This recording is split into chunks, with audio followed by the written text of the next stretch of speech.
All right, in this episode, we talk about why do guys throw hard without a good front leg? Why do guys throw hard without a good drive leg?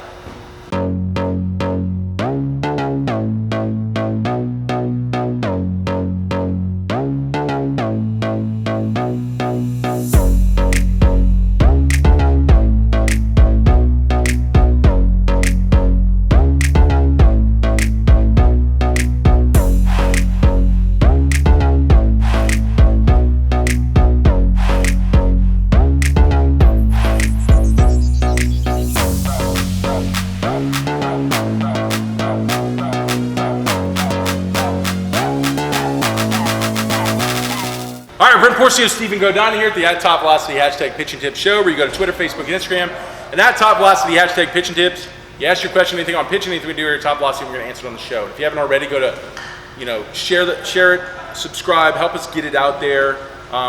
We've got 3X camps coming up. Like I said, we're going to be at the ABCA convention in Nashville. I heard it's a great convention. First time I'm going. Stephen's going to be there. That might be a reason not to come. Oh. To come. Whoa! We're with King of the Hill. We'll be in their booth talking about the King of the Hill. I was talking about my programs. I'm going to do some video. The DA is going to be there, unless he pulls out the last minute. We'll have David Archman there. He won't. He's coming. Okay, so what's the question for today's episode? Auto Tricle asks, how did Tom Seaver throw 95 with a leg that was so bent? All right, that's a good question, because it's crazy because 3X approach, you think, I'm just pushing back leg.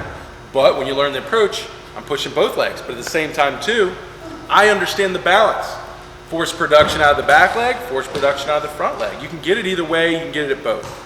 Yes, there's a lot of guys in today's game getting it from the front leg. And there's a lot of guys in that game getting it from the back leg. But still, great examples of Chapman, Sonny Gray getting it from both legs, okay? So force production is going to come out of both those legs. So what am I talking about, force production in the drive legs? 3X is the extension of the ankle, knee, and hip flexor. Back leg, we can maximize those forces. It pushes more speed through the hips. It's going to work up the chain to ball speed. Front leg, 2X, because you only go into ankle and knee extension. And that's a braking, that's going to break the forces of the back leg and push force up that chain as well. There is a boatload of studies correlating ball speed to the front leg. There is a good amount of studies correlating the back leg, but they actually work together, okay? So you really can't have much of one without the other unless you're a freak on one end. So Tom Seaver, right. He pushed out the back leg, more triple extender to the back leg, and then landed on a bent front leg. I watched the Dodgers a lot this year. Garcia is a guy who throws mid-90s bent front leg. One of my favorite 3X examples, I don't know Garcia's last name. He was in the pen. Oh, his first name was Garcia? No, it started with a Y. His last name was Garcia. Forgot. I don't know. Look on the Dodgers. He's also off a little bit to the side. Really good, really good back leg, but really bad front leg, bent front leg. Another example. My favorite pure example of just back leg triple extension is Brandon Morrow, still pitching, and does not extend the front leg. So yes, you're going to see it. You're going to see hard guys throwing with bent front leg.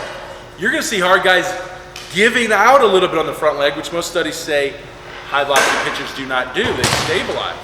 But those guys are also going to be bigger front leg drivers, those giving out. But the point is, I'm not putting guys into a mold here. The only thing that I'm narrowing it down to is in triple extension, not everyone triple extends. Just like not everyone front leg extends, okay?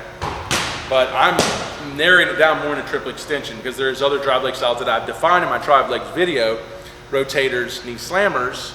But front leg, yeah, you're going to have extenders and non-extenders. But they're getting their power from somewhere else if they're not extending the front leg, like Tom Seaver, really long extension, more momentum coming out of the back leg and the front leg. That's where he got his ball speed. You got any insight on that? Yeah, I think it can go the other way too, where you see guys who don't really have that great of a drive, but have a really good front leg, like Chris Archer. awesome front leg with not that great of a drive. So you can really excel in one area that another guy might not excel. So everybody's a little bit different. They can be freakish in their ways. I think Tom Seaver was just a freakish back leg driver. Right, back leg, and it's definitely a drive. It's not a quick, explosive drive. He would push out, use a lot of his momentum, slant, hit his front leg. The front leg would just catch, and then his upper body go, and it worked. But at the same time, too, that's how we do it here. So if you come in here, and we see, typically what we see is you don't have a good back leg, we'll put in a good back leg. We'll train a good back leg, and you'll see ball speed go up. Or if you come in here and you got a great back leg, and your front leg is collapsing, going to say, all right, great back leg, let's focus on stabilizing front leg.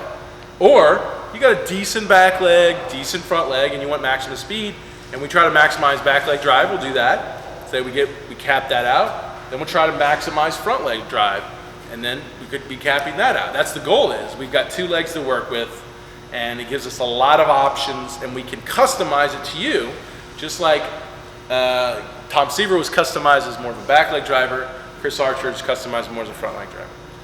All right, good question. If you have a question, go to Twitter, Facebook, Instagram, and at Top Velocity, hashtag pitching tips. Ask your question. Anything on pitching, anything to hear at Top Velocity, we're going to answer it on the show. If you haven't already, go to TopVelocity.net. Check out our programs, our camps coming up. See you at the ABCA convention if you're going to come out there to Nashville. And we're going to try to do a show there if we can. All right, see you on the show.